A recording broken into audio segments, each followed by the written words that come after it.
जय हिंद दोस्तों, स्वागत है फिर से नए वीडियो में। तो आज लेकर आए बिहार डीएलएड 9 अप्रैल का कुछ हिंदी के प्रश्न। तो चलिए स्टार्ट करते हैं।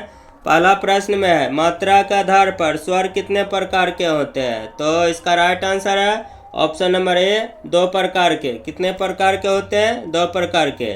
नेक्स्ट प्रश्न में देखेंगे। नेक्स्ट प्रश्न में है, क्रिया के जिस रूप से निष्पादन के समय का ज्ञान हो उसे क्या कहते हैं? तो इसका राइट आंसर है ऑप्शन नंबर बी, काल।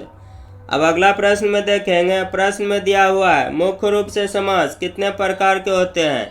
मुख्य रूप से समास कितने प्रकार के होते हैं? तो इसका राइट आंसर है ऑप्शन नंबर बी, 6 प्रकार के। कितने प्रकार के होते हैं? 6 प्रकार के। अब नेक्स्ट प्रश्न में देखेंगे। प्रश्न में दिया हुआ है, नीलांबर शब्द में कौन सा समास है? नीलांबर शब्द में कौन सा समास है? तो इसका राइट आंसर है ऑप्शन नंबर डी, कर्मधारी। कौन सा है? कर्मधारी। अब अगला प्रश्न में देखेंगे। प्रश्न में दिया हुआ है, तो वर्ग का उच्चारण स्थान है। तो वर्ग का उच्चारण स्थान है। तो इसका राइट आंसर है ऑप्शन नंबर बी, दंत। कौन सा है? दंत। जैसे तो को बोलेंगे तो जीभ कहाँ सट रहा है? दांत में, इसलिए दंत का उच्चारण स्थान होगा। अब नेक्स्ट प्रश्न में देखेंगे, पो वर्ग का उच्चारण स्थान क्या है? पो वर्ग का उच्चारण स्थान क्या है? तो इसका राइट आंसर होता है ऑप्शन नंबर सी, ओष्ठ। जैसे बोलेंगे पा, बोलेंगे पा, तो ओठ कहाँ सट रहा है? ओठ, इसको बोलने में कहाँ ओठ जा रहा है? ओठ पे। तो ये हो गया ओष्ठ। अब देखेंगे नेक्स्ट प्रश्न में देखेंगे, फूल कौन सा संज्ञा है? फूल कौन सा संज्ञा है?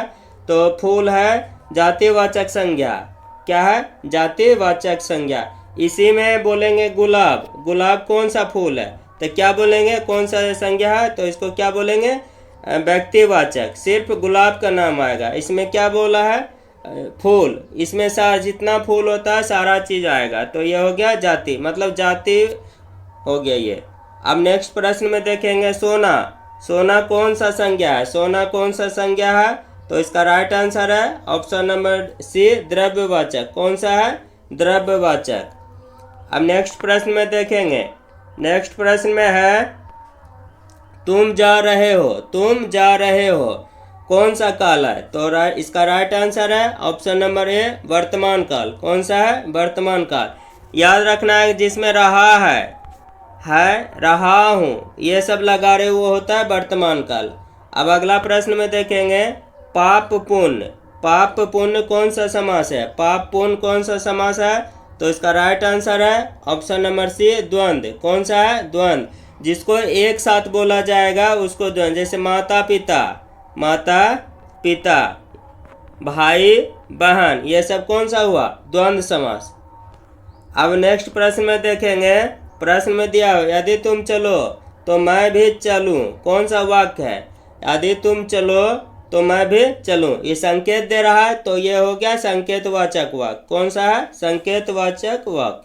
अब नेक्स्ट प्रश्न में देखेंगे, यथासंभव कौन सा समास है? यथासंभव कौन सा समास है? तो इसका राइट आंसर है ऑप्शन नंबर सी, अव्ययभाव समास। कौन सा है? अव्ययभाव समास।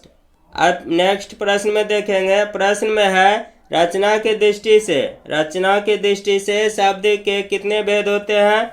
तो इसका राइट आंसर है ऑप्शन नंबर बी, 3। कितना होता है? 3। अब अगला प्रश्न में देखेंगे।